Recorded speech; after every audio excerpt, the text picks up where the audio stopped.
Novo diretor da ABIN disse que todos os indícios apontam para a existência de um esquema paralelo durante o governo de Jair Bolsonaro.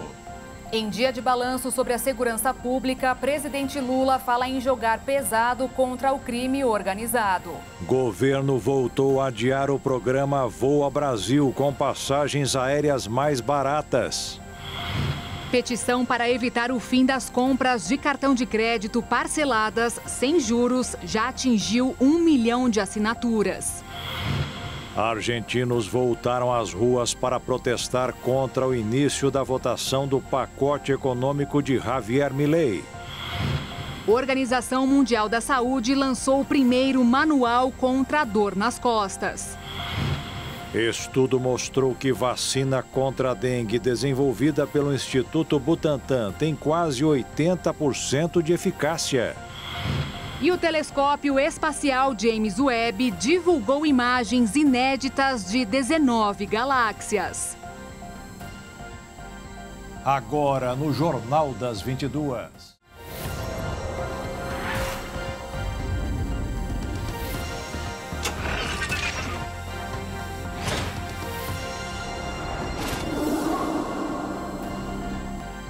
Olá, boa noite. Boa noite. O presidente Lula prometeu jogar pesado contra o crime organizado. O presidente acompanhou o balanço de Flávio Dino como ministro da Segurança Pública. Ao entregar o cargo para assumir uma vaga no Supremo Tribunal Federal, ele destacou a redução da violência no país. Os crimes violentos letais, que incluem homicídio, latrocínio, feminicídio e lesão corporal seguida de morte, tiveram redução de 4,17%. Também houve queda no número de roubo de cargas, de carros e a instituições financeiras. Os dados foram apresentados pelo ministro da Justiça e Segurança Pública, Flávio Dino, no último dia à frente da pasta. O governo realizou uma cerimônia para a divulgação dos números da segurança pública. O evento contou com a presença do presidente Lula, do ministro da Defesa, José Múcio, da Comunicação, Paulo Pimenta, e do novo ministro da Justiça, Ricardo Lewandowski. Dino também destacou o aumento no número de apreensão de armas ilegais e uma redução de 79% na concessão de novas autorizações através de porte ou posse de armas, consequência dos novos decretos presidenciais que restringem o acesso a armas de fogo. O ministro também comentou o aumento de 8% no número de mandados de prisões cumpridos tanto nos estados quanto a nível federal, mas destacou que é preciso reformular a política penal, o que é responsabilidade da Justiça e não do governo. Nós temos uma posição em que precisamos estimular as alternativas penais. Nós precisamos, portanto, entender que punição não é sinônimo de prender. A prisão, o cárcere, deve ser reservado a crimes cometidos com violência e grave ameaça à pessoa.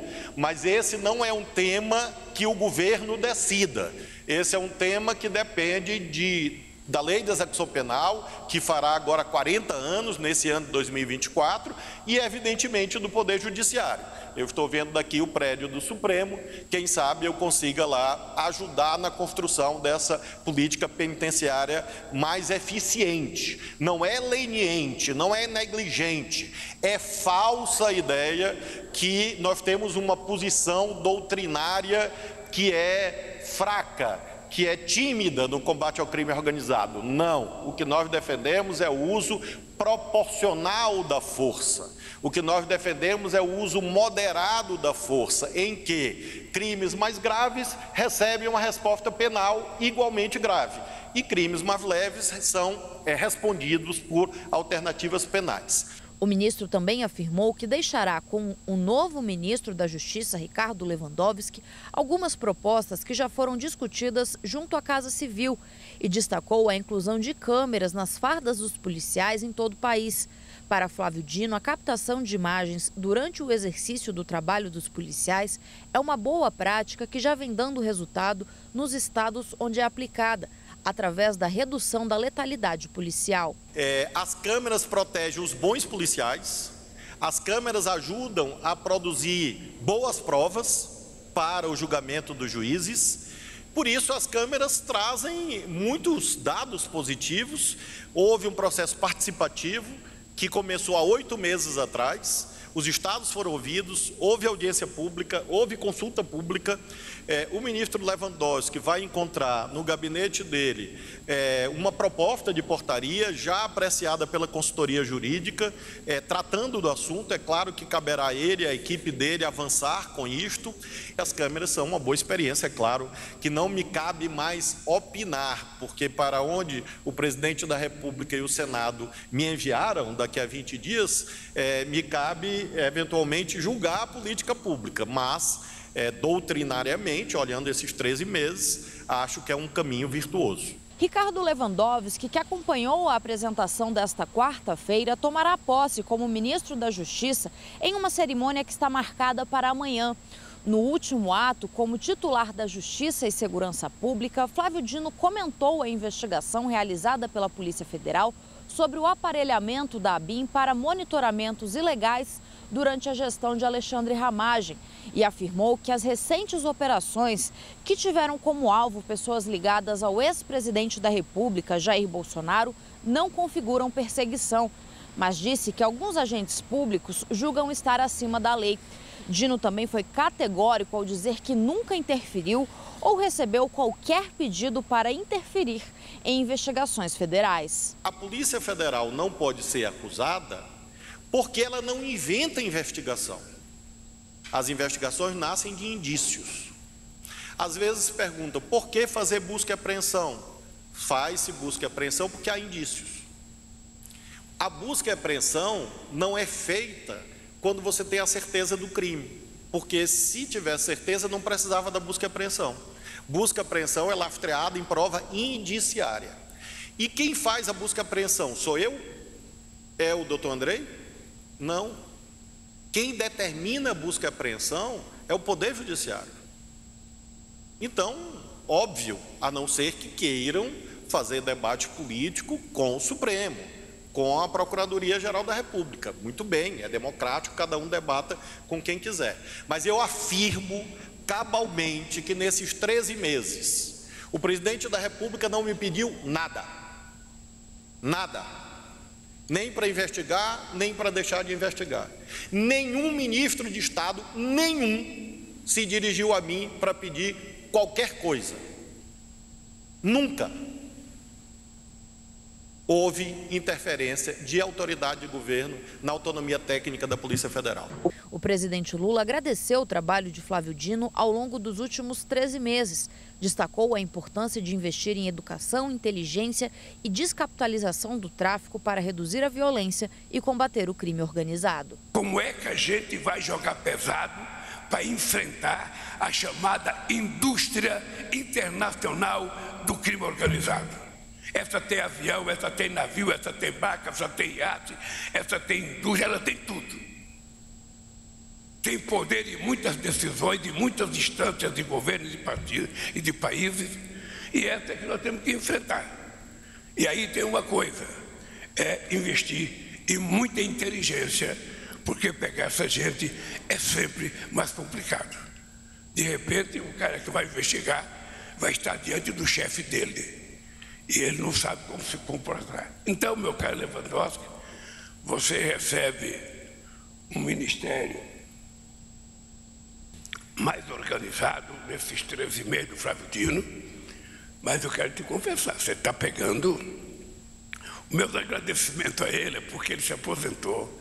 Ele estava pensando que ia viver no paraíso com a sua esposa, tranquilo, viver ganhando dinheiro do seu conhecimento, da sua capacidade intelectual. Eis que aparece eu e o convido para ele largar essa possibilidade de vida boa e vir meter a mão na massa junto comigo para ver se a gente faz as coisas acontecer nesse país.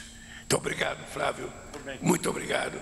E, Lewandowski, amanhã você assumirá a sua vez. Hoje foi dia de mega operação para apreender celulares utilizados por presos em mais de 100 presídios do Brasil.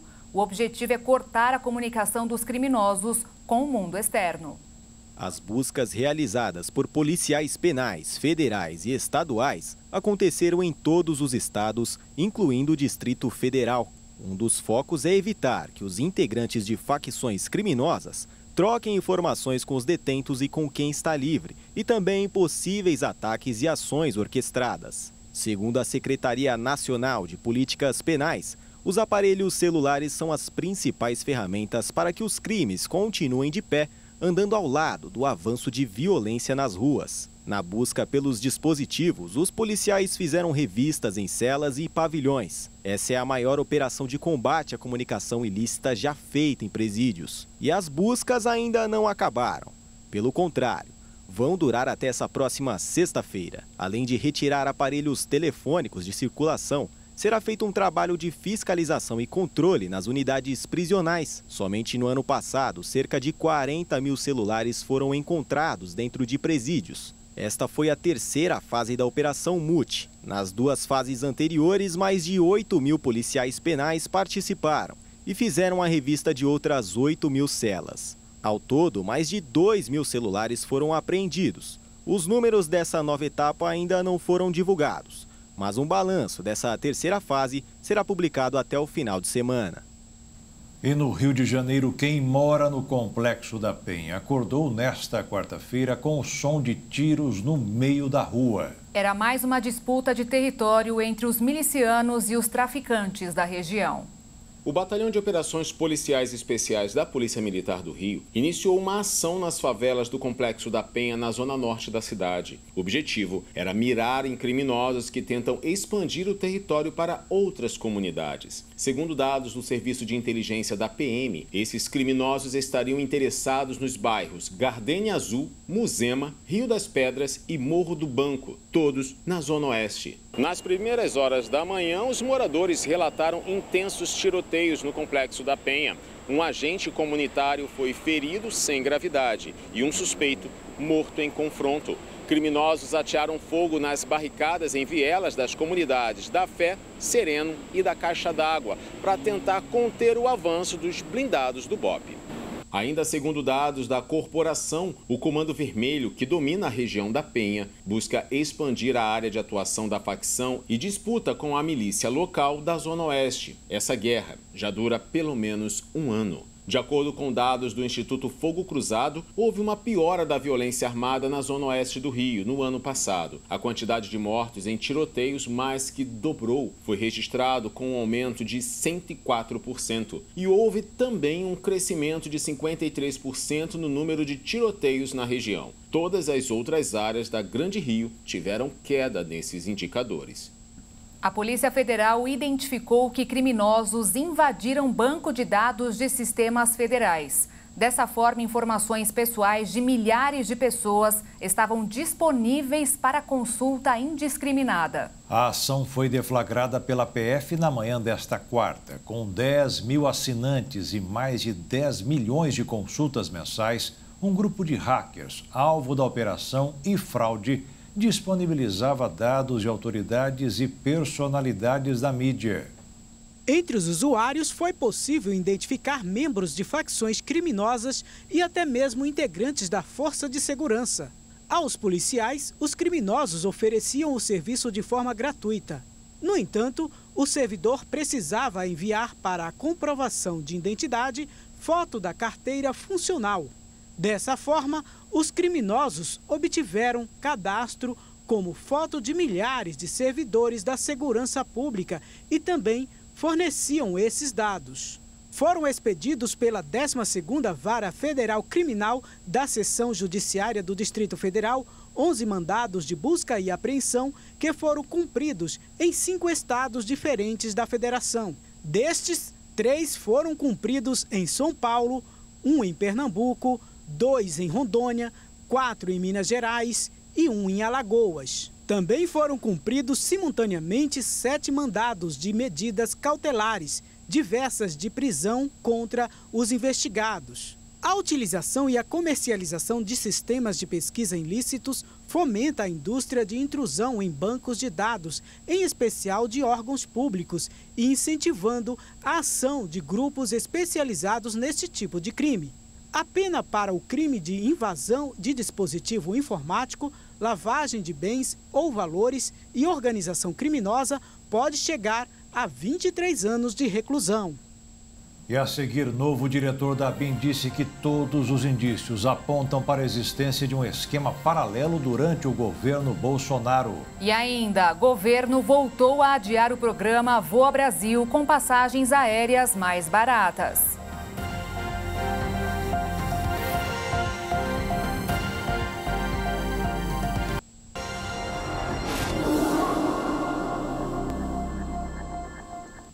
O novo diretor adjunto da Agência Brasileira de Inteligência, Marco Sepic, afirmou que as investigações apontam que um esquema de espionagem ilegal, batizado de ABIN Paralela, funcionou durante o governo de Jair Bolsonaro. Marco Sepic assumiu o cargo hoje. Marco Aurélio Chaves Sepic é o novo diretor adjunto da ABIN. Ele é considerado um dos maiores estudiosos da área da inteligência no país e ajudou a moldar a ABIN no formato atual. Durante a transição do governo federal, defendeu a desmilitarização da agência e a transferência da ABIN para o guarda-chuva da Casa Civil. Antes, a ABIN estava sob a tutela do Gabinete de Segurança Institucional. Sepic também é professor na Universidade Federal do Rio Grande do Sul desde 1995, doutor em ciência política e diretor da Escola de Inteligência da ABIN. Ele assumiu o cargo de diretor adjunto da ABIN, número 2 da agência, após a exoneração de Alessandro Moretti, suspeito de ter participado direta ou indiretamente do esquema de monitoramento ilegal dentro da agência durante a gestão de Alexandre Ramagem. Hoje, Moretti se defendeu e afirmou que foi ele, enquanto diretor-geral em exercício, que determinou a apuração interna e a instauração de sindicância por causa do uso da ferramenta de espionagem que está agora sendo investigada pela Polícia Federal. Ele também afirmou que compartilhou com a polícia todas as informações levantadas pela ABIN e destacou que grande parte do material presente no inquérito da Polícia Federal é fruto da apuração conduzida de forma independente pela ABIN. O Ministério dos Portos e Aeroportos adiou mais uma vez o lançamento do programa Voa Brasil. Ficou para depois do dia 14 de fevereiro. É mais uma consequência do pedido de recuperação judicial da empresa aérea Gol. O processo vai correr nos Estados Unidos, porque além da justiça ser mais rápida, lá é possível continuar operando e pedindo empréstimos para acertar as contas. No Brasil, não é permitido. O governo federal vinha empregando esforços na tentativa de reduzir os preços das passagens aéreas em reuniões com as 3 companhias que detêm a maior fatia do mercado no Brasil: a Latam, a Gol e a Azul, que juntas transportam 99% dos passageiros do país. Mas esse foco, que estava direcionado ao consumidor, pode ter que mudar a partir de agora, com o pedido de recuperação judicial da Gol junto à Justiça dos Estados Unidos há uma semana, por conta de uma dívida da empresa que supera os 20 bilhões de reais. Na prática, através desse recurso, a companhia vai poder fazer um empréstimo, renegociar dívidas com credores e seguir operando com a supervisão da Justiça americana até se reorganizar. Essa é uma estratégia que já foi adotada por outras companhias para sair de crises financeiras, como é o caso da Latam e da American Airlines, por exemplo. Além desse cenário, especialistas ainda apontam a possibilidade da chamada consolidação, que é a união de 2 empresas. Apesar de ser frequente no setor aéreo, essa estratégia esbarra em entraves, como os modelos de aeronaves que podem encarecer essa fusão das frotas, por exemplo. A situação tem preocupado credores brasileiros, tanto os que aparecem quanto os que não estão na lista apresentada nos Estados Unidos, como é o caso de prestadores de serviço e fornecedores de matérias-primas. O Procon ainda notificou a empresa essa semana para que esclareça os impactos da recuperação judicial ao consumidor brasileiro. O Banco Central reduziu a taxa básica da economia pela 5ª vez seguida. Com a queda de meio ponto percentual, a Selic passou a 11,25% ao ano. A medida era esperada pelo mercado porque os índices que medem a inflação apresentam quedas constantes, o que permite a flexibilização da política monetária. Os analistas também acertaram a previsão sobre os juros dos Estados Unidos. O Fed, que é o Banco Central Americano, manteve as taxas inalteradas entre 5,25% e 5,5% ao ano. No mercado financeiro, os investidores repercutiram a decisão de juros do Banco Central norte-americano e a espera do Comitê de Política Monetária. Com isso, o dólar fechou em queda de 0,16%, cotado em R$ 4,93 na venda. E a Bolsa de Valores fechou em alta de 0,28% aos 127.752 pontos. A taxa de desemprego caiu no ano passado. A média de 7,8% foi a mais baixa dos últimos 9 anos. No último trimestre do ano, o índice baixou um pouco mais para 7,4%, o que significa 8 milhões e 100 mil pessoas com mais de 14 anos procurando uma vaga no mercado. E segundo a PNAD contínua do IBGE, a população ocupada do país superou os 101 milhões. Isso inclui quem tem registro em carteira, os informais e quem trabalha por conta própria.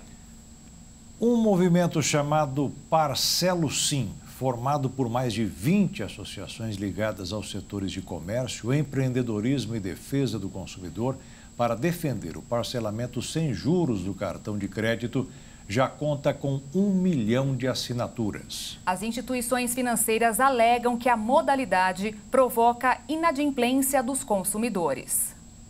Quem não conseguiu pagar o total da fatura do cartão de crédito tem uma vantagem desde o início do ano, com um limite para os juros do crédito rotativo que foi definido em 100% do valor do débito. Contudo, o movimento nomeado de Parcelo Sim, criado há 2 meses com o objetivo de defender a modalidade do parcelamento sem juros do cartão de crédito, permitindo o ajuste do cliente e a manutenção do nome limpo e com crédito na praça, alcançou a marca de 1 milhão de assinaturas nesta semana. A petição ocorreu após o presidente do Banco Central, Roberto Campos Neto, propor limitar o tipo de pagamento no fim do ano passado. O Parcelo Sim reúne 24 entidades com a justificativa de que a limitação no número de parcelas iria diminuir o poder de compra da população e, consequentemente, enfraquecer o comércio, já que a proposta é preferida dos brasileiros e proporciona a aquisição de bens e serviços sem os encargos e juros excessivos. As discussões sobre limitar o parcelado travou um embate entre os grandes bancos que defendiam e as entidades que representam diferentes setores da economia que eram contra. Como eles não chegaram a um acordo, desde janeiro deste ano passou a valer então a nova regra do teto de 100% do total da dívida para os juros rotativos do cartão de crédito. A pobreza segue sendo um dos principais problemas do Brasil. Em São Paulo, o número de famílias em situação de pobreza, baixa renda e inscritas no cadastro único cresceu quase 7% em um ano. O CAD Único, programa do Ministério do Desenvolvimento e Assistência Social, tem como objetivo principal coletar dados e informações e identificar todas as famílias de baixa renda existentes no país para fins de inclusão em programas de assistência social e redistribuição de renda. E foi a partir dele que o governo brasileiro detectou apenas em São Paulo um salto preocupante da pobreza. Os dados do Ministério apontam que, em dezembro de 2022, a capital paulista tinha 1.700.000 famílias inscritas nos programas federais para recebimento de benefícios, como, por exemplo, o Bolsa Família. Mas esse número subiu para 1.900.000 famílias em dezembro de 2023. O mais preocupante é que, desse total, pouco menos da metade, ou seja, 800.000 famílias, estão em situação de pobreza extrema. Como forma explicativa, uma família em situação de pobreza extrema, em termos técnicos, ocorre quando eles recebem, em média e por pessoa, R$ 218 por mês. É como se, com um salário mínimo, ou seja, R$ 1.412, uma pessoa sustentasse outras 5. Mas a situação não é exclusiva apenas da capital paulista. Em todo o estado de São Paulo, a alta foi ainda mais acentuada. Segundo o órgão federal, o total de famílias em situação de pobreza inscritas no CadÚnico saltou 8,6%, passando de 6 milhões em 2022 para 6 milhões e meio de famílias cadastradas em um ano. Por meio de nota, a Secretaria Municipal de Assistência e Desenvolvimento Social de São Paulo disse que esse aumento é um reflexo da melhora na prestação de serviço de cadastro das pessoas no CadÚnico da cidade. E veja a seguir, estudo mostrou que vacina contra a dengue desenvolvida pelo Instituto Butantan tem quase 80% de eficácia. E também, argentinos voltaram às ruas para protestar contra o início da votação do pacote econômico de Javier Milei.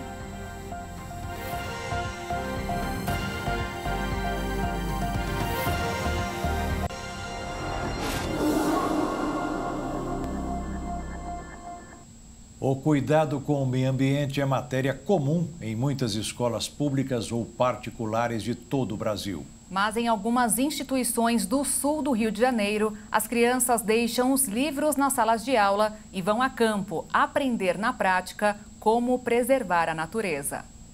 A sustentabilidade e o cuidado com o meio ambiente já é pauta em inúmeras reuniões internacionais. Mas, contudo, um estudo da Organização das Nações Unidas para a Educação, Ciência e Cultura, a Unesco, revelou que apenas 30% dos 80 países possuem orçamentos de educação sobre mudança climática publicamente disponíveis. Mas aqui no Brasil, o assunto está sendo levado a sério por algumas instituições. A educação ambiental vem ganhando visibilidade no país nos últimos anos e, recentemente, passou a ser valorizada nas instituições de ensino médio na zona sul do Rio. Nos últimos 2 anos, os estudantes da primeira série do ensino médio do Colégio Santo Inácio, localizado em Botafogo, na zona sul do estado, vêm promovendo a conscientização ambiental na comunidade escolar através dos conhecimentos tecnológicos e ambientais. Nesse projeto, produziram mais de 1.300 mudas de espécies nativas da Mata Atlântica, como pau-brasil, ipê amarelo, ipê roxo, jatobá, jacarandá da Bahia e urucum. Durante o processo de germinação e desenvolvimento das mudas, os estudantes aprenderam diversas maneiras de contribuição, como os conceitos de automação de lâmpadas para estimular o crescimento das plantas, além de aprender a realizar a captação de dados ambientais para monitorar as espécies por meio da internet com o uso de placas solares e sensores embarcados. E também a avaliar as demandas hídricas de cada espécie, sendo possível controlar a irrigação. O benefício será sentido em breve, pois o potencial de absorção de dióxido de carbono da atmosfera dessas árvores, assim que todas forem plantadas ao longo dos primeiros 20 anos, pode chegar a 217 toneladas.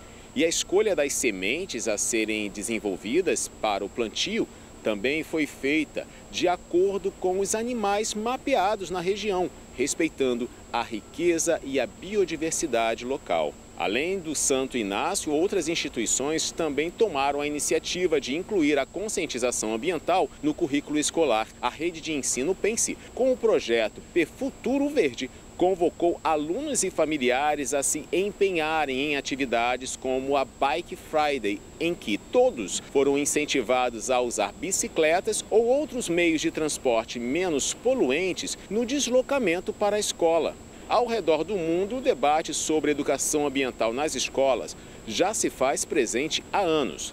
A Unesco fez um pedido para que a educação para o desenvolvimento sustentável seja um componente central de todos os sistemas educacionais em todos os níveis até o ano de 2025. O Ministério da Educação divulgou hoje, com um dia de atraso, a lista do SISU, que está oferecendo mais de 260 mil vagas em universidades públicas de todo o país. Para participar do SISU é preciso ter feito a prova do Enem no ano passado, sem ter tirado nota 0 na redação. Para consultar a relação é preciso entrar no site do Ministério, na página do SISU. Quem foi selecionado deverá providenciar a inscrição entre os dias 2 e 7 de fevereiro. Após 3 anos do incêndio que devastou o Pantanal em Mato Grosso do Sul, autoridades e moradores da região da Serra do Amolar voltam a ficar preocupados. O fogo, que avança pelo 5º dia consecutivo, já queimou 1.000 hectares de vegetação nativa, o equivalente a 1.000 campos de futebol.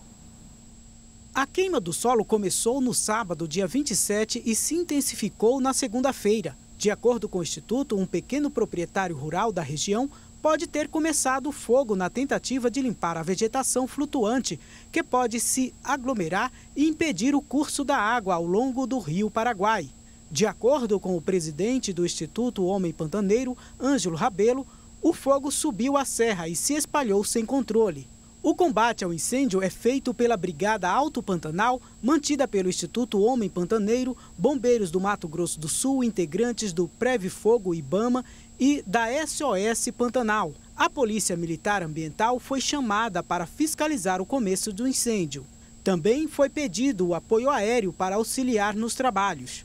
Patrimônio Natural da Humanidade, a Serra do Amolar é uma reserva da biosfera que abrange um território de 80 quilômetros de extensão, de morrarais que chegam a quase 1.000 metros de altitude. A área fica a cerca de 700 quilômetros da capital do estado, Campo Grande, e só é possível acessá-la por ar ou pelo Rio Paraguai. O clima é tenso na Argentina. Enquanto o povo protesta nas ruas e enfrenta os policiais, a Câmara dos Deputados começou uma sessão para votar a polêmica lei do ônibus do presidente Javier Milei. O pacote, que começou com mais de 600 artigos, agora tem apenas 300. Sem definição, a sessão foi encerrada e volta amanhã ao meio-dia. A sessão foi aberta com 137 deputados, pouco acima do quórum mínimo exigido para começar a votação da chamada Lei Ônibus, que desidratou durante o caminho percorrido até agora. Quando foi lançada, tinha 664 artigos. Depois de vários protestos e decisões da Justiça, sobraram 380. Mesmo assim, os argentinos protestam.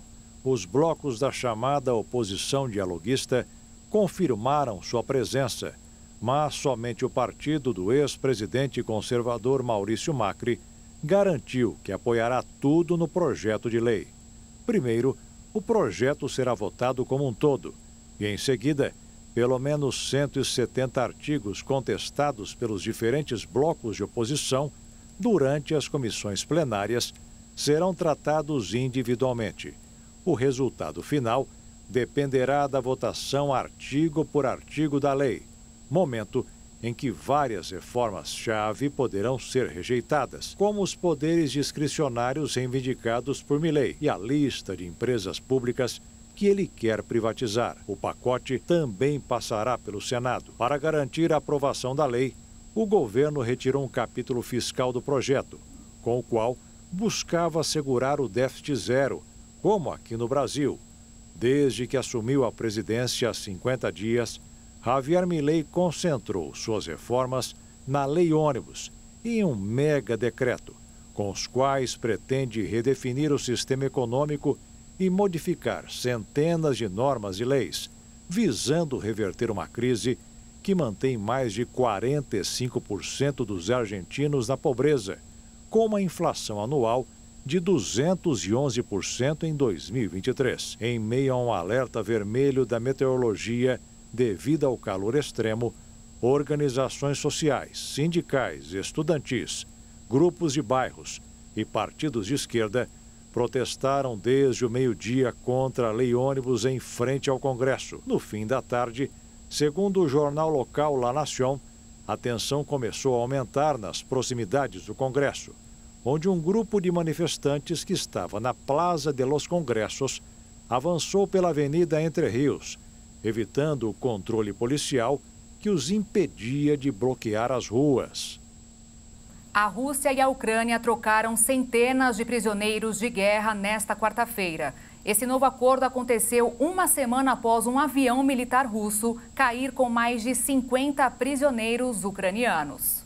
Para as famílias dos combatentes, o que seria mais um dia de guerra se transformou num dia de paz. O Ministério da Defesa da Rússia afirmou que 195 de seus soldados foram libertados em troca do mesmo número de ucranianos. Mas até nisso os países não conseguem entrar num acordo. O presidente da Ucrânia, Volodymyr Zelensky, por meio das redes sociais, afirmou que mais de 200 prisioneiros voltaram ao seu país. O anúncio foi acompanhado de fotos emocionantes, com todos aqueles que saíram da cadeia caindo no choro. Outros, até mesmo emocionados, seguravam a bandeira de seu país. As autoridades da Ucrânia afirmaram que desde o início da guerra, essa foi a troca de número 50. Até agora, mais de 3.000 soldados voltaram ao país. O governo de Moscou afirma que esse número seria ainda maior. Na semana passada, um avião militar russo foi alvo de ataques ucranianos e caiu na cidade de Belgorod, que faz fronteira com o país. 74 pessoas morreram. Mas não poderia ser diferente. Os países, mais uma vez, apresentaram versões distintas. A Rússia argumenta que a aeronave transportava prisioneiros de guerra ucranianos, que seriam trocados por russos. Já Kiev, que não confirmou oficialmente o ataque, afirmou que o avião fazia o transporte de mísseis. Atualmente, a melhor opção para os detentos que estão na Rússia é continuar atrás das grades. Há mais de um ano, o país decidiu libertar os detentos. Em troca, teriam que ir para a linha de frente na guerra e lutar na Ucrânia. Os benefícios enchiam os olhos. Mesmo aqueles que tivessem sido condenados por algum crime violento, ao lutar durante 6 meses, teriam o perdão da pena e seriam libertos. Coisa que agora ficou no passado. Os detentos já não recebem mais o perdão. Ao invés de voltarem mais cedo para casa, eles deverão lutar até o fim da guerra para conquistar o perdão. Para muitos, escolher trocar as grades pela liberdade é jogar a toalha e declarar que está pronto para a morte. A vacina contra a dengue em desenvolvimento pelo Instituto Butantan apresentou 79,6% de eficácia geral na prevenção da doença. Os dados divulgados na revista científica New England Journal of Medicine mostraram que a taxa é semelhante da encontrada nos ensaios do imunizante Qdenga, do laboratório japonês Takeda. A Butantan DV também se mostrou altamente eficaz na redução do risco de contrair dengue sintomática causada pelos sorotipos 1 e 2 da doença. Mas ela é projetada para ser contra os 4 tipos diferentes do vírus. De acordo com o governador de São Paulo, o imunizante deverá ficar pronto em setembro, com a aplicação de apenas uma dose. De hora em hora, 8 pessoas foram picadas em todo o estado de São Paulo no ano passado por cobras, escorpiões e lagartas. Para diminuir o tempo entre o acidente e o tratamento, permitindo que a vítima seja imediatamente levada ao serviço de saúde, foi lançada uma ferramenta com os locais especializados neste tipo de atendimento. A ferramenta online, lançada pelo governo de São Paulo através da Secretaria de Estado da Saúde, foi criada para facilitar a localização e identificação dos 220 pontos de atendimento soroterápico para vítimas de animais peçonhentos, como escorpião, aranha, serpentes e lagartas.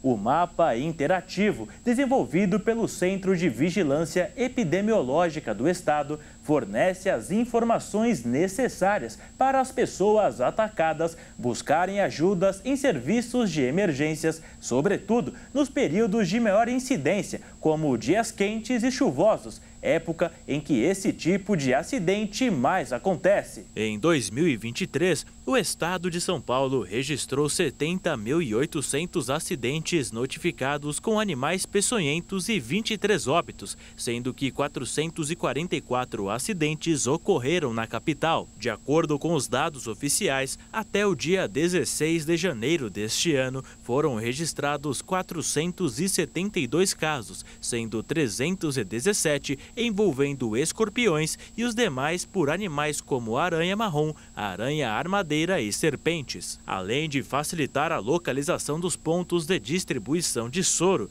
o novo mapa interativo tem o objetivo de diminuir o tempo entre o acidente e o tratamento, possibilitando que a vítima seja levada imediatamente ao serviço de saúde mais próximo e receba o tratamento adequado em um menor espaço de tempo. Mas, além das ações do governo, é importante que a população também se cuide. Para prevenir os acidentes com esses animais, é importante usar calçados e luvas nas atividades rurais e de jardinagem, não acumular entulhos e materiais de construção e, no amanhecer e entardecer, evitar a aproximação da vegetação muito próxima ao chão, gramados ou até mesmo jardins, pois é nesse momento que serpentes estão em maior atividade. No caso de uma picada, leve a vítima imediatamente ao serviço de saúde mais próximo, para que possa receber o tratamento adequado em tempo.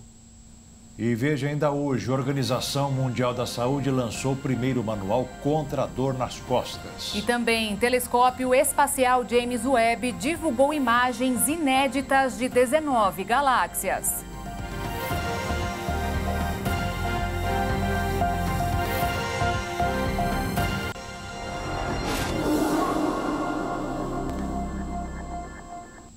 Em 2023, Mato Grosso do Sul reciclou 22 toneladas de lixo. Isso só foi possível graças ao trabalho árduo dos catadores. Na usina de tratamento de resíduos da capital, os materiais recolhidos pelo serviço de coleta seletiva são distribuídos entre 3 cooperativas e uma associação de catadores. Nas esteiras, eles separam vidro, plástico, papel, metal.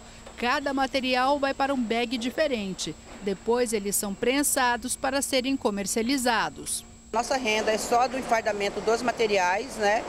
Porque a gente não tem contrato ainda pela triagem que a gente faz, mas cada grupo faz a sua produção mensal, tira os gastos com EPIs, insumos e faz o rateio do restante que sobra. Sai em média de um salário mínimo até R$ 1.500 por mês, cada grupo.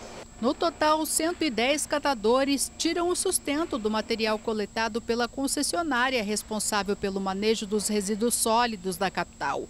80% são mulheres. Em todo o estado, estão cadastradas 53 organizações e mais de 1.400 trabalhadores que prestam um serviço de extrema importância para o planeta. A população de Campo Grande gera 800 toneladas de resíduos por dia. Esse é o volume que vai para o aterro sanitário. Em média, 30% desse material pode ser reaproveitado. Ou seja, a capital tem condições de reciclar 240 toneladas por dia, mas apenas 40 toneladas são destinadas para o serviço de coleta seletiva. E quase a metade destas 40 toneladas são descartadas, porque foram misturadas ao lixo doméstico, o que acaba contaminando o material reciclável e ele perde valor de mercado. Quantidade de isopor, às vezes vem resto de construção civil, vem papel higiênico, fralda, às vezes até seringa. Quem faz tratamento de saúde em casa, às vezes vem também até junto material hospitalar, fezes que vem de pets. Segundo a coordenadora de educação ambiental da concessionária, o serviço de coleta seletiva porta a porta cobre 75% do município, mas há vários pontos de entrega voluntária espalhados pela cidade. A população encontra o mais próximo da sua casa no site da Solurb. Nós partimos aí de 3, 5 para 30% de participação da população. Só que não é só separar. É separar o que recicla do que não recicla. Somente isso. 2 lixeirinhas em casa, a gente conseguindo fazer essa separação. Eu sempre digo o seguinte, lixinha do banheiro é aterro, 3 vezes da semana vai para o aterro. Da pia da cozinha é orgânico, adubo para as plantas, não é lixo, é um composto orgânico. E do lado ali da pia deixar uma sacola, uma lixeirinha do reciclável. O número de usuários ativos nas redes sociais ultrapassou o total de 5 bilhões no ano passado, o equivalente a mais de 62% da população mundial. As informações foram divulgadas pelo relatório da agência We Are Social e da empresa Meltwater, baseado em estimativas da Kepios, empresa especializada no estudo de usos digitais. O número aumentou 5,6% em um ano, enquanto a população mundial cresceu 0,9%. O Facebook do Grupo Meta, a primeira rede social em termos de audiência, que no domingo vai comemorar o aniversário de 20 anos, tem 2,19 bilhões de usuários, seguido do Instagram com 1,65 bilhão e do TikTok com 1,56 bilhão. O relatório reconhece, no entanto, que existe um certo grau de imprecisão no número devido a contas automáticas ou pessoas registradas sob diferentes identidades, entre outros fatores. O relatório também ressalta como prova da curiosidade gerada pela inteligência artificial que a página da Wikipédia mais visitada em 2023 foi a do ChatGPT.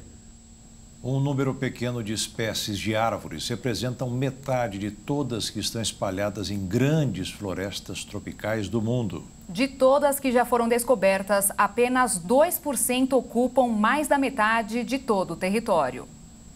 Cerca de 1.000 espécies compõem metade dos 800 bilhões de árvores tropicais com troncos de pelo menos 10 centímetros de diâmetro.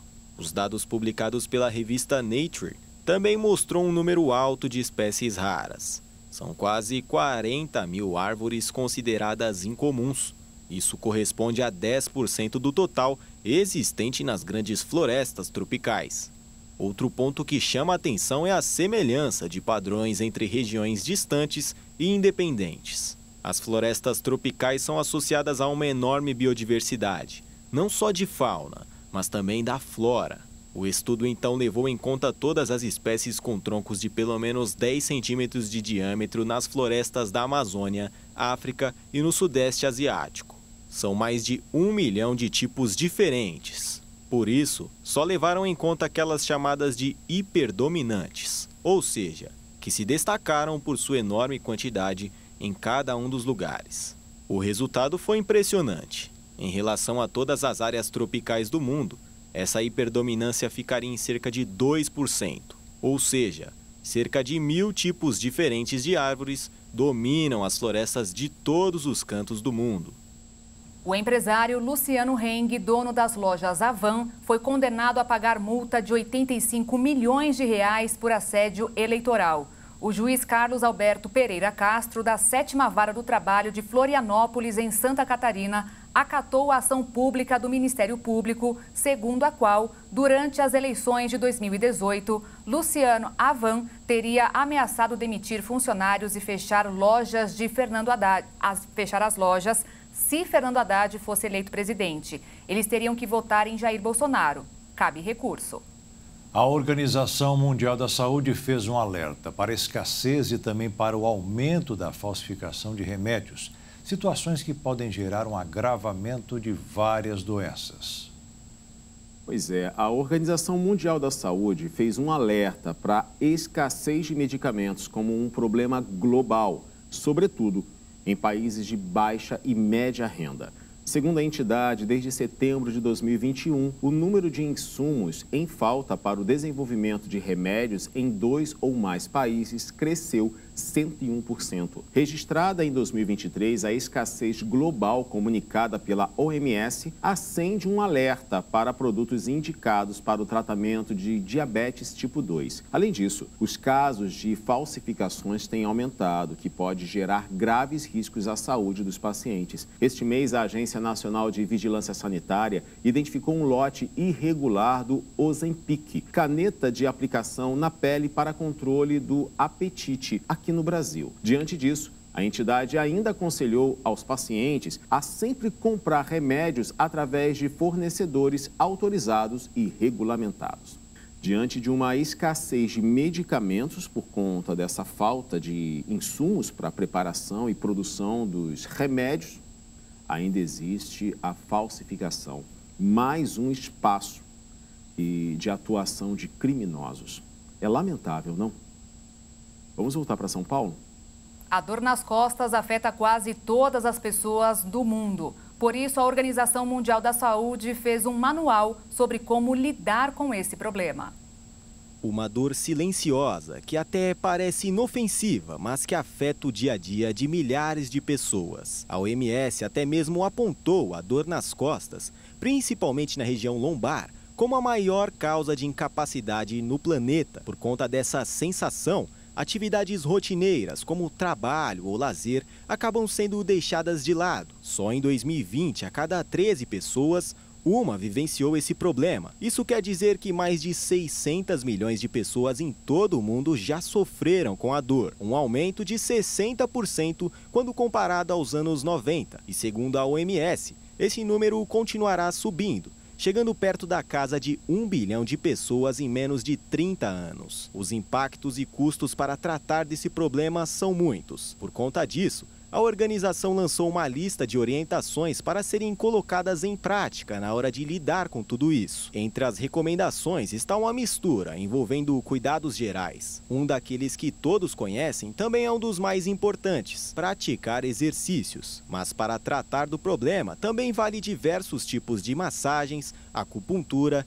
anti-inflamatórios, terapia com psicólogos e, além de, claro, corrigir a postura e evitar ficar muito tempo na mesma posição. O documento foi assinado por diversos especialistas de várias partes do mundo que declararam que as dicas realmente funcionam. Eles também listaram aquilo que não funciona: antidepressivos, cintos lombares, remédios relaxantes musculares e equipamentos que prometem aliviar a dor na coluna deverão ser deixados de lado. Se as medidas não funcionarem, mesmo seguindo tudo à risca, e a dor insistir em continuar, o ideal é procurar um médico. Somente com exames mais elaborados será possível encontrar respostas para estes casos.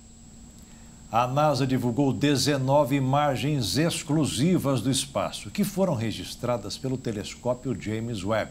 Nelas, é possível ver a formação de galáxias espirais, que estão próximas da nossa Via Láctea. Podemos dizer que agora temos novas pistas sobre a formação de estrelas e da evolução do mundo fora da Terra. As fotos fazem parte de um grande projeto apoiado por mais de 150 astrônomos espalhados pelo mundo. Para esta iniciativa, os especialistas já reuniram dados de outros equipamentos e telescópios. Mas agora, com o James Webb, várias peças desse imenso quebra-cabeça que é a vida fora da Terra foram colocadas a jogo. Todas as fotos foram captadas com luz infravermelha. E com o jogo de cores dessas galáxias espirais, é fácil ficar completamente hipnotizado. É possível ver buracos negros, milhões de estrelas e até mesmo aquelas que ainda não se formaram. Estas estão misturadas no gás e na poeira que alimentam o seu crescimento. Entre todas as 19 galáxias, a mais próxima está a cerca de 15 milhões de anos-luz da Terra e a mais distante aproximadamente 60 milhões de anos-luz. As imagens permitirão que os cientistas entendam pela primeira vez a estrutura das nuvens de poeira e gás, das quais estrelas e planetas se formam. Tudo isso feito com muita riqueza em detalhes. O incrível telescópio capaz de registrar tudo isso foi lançado há 3 anos.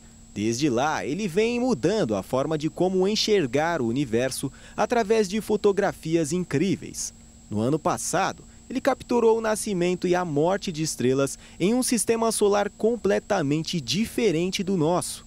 Além disso, trouxe para perto os anéis de Saturno e até mesmo pontos nunca antes vistos no centro da nossa galáxia.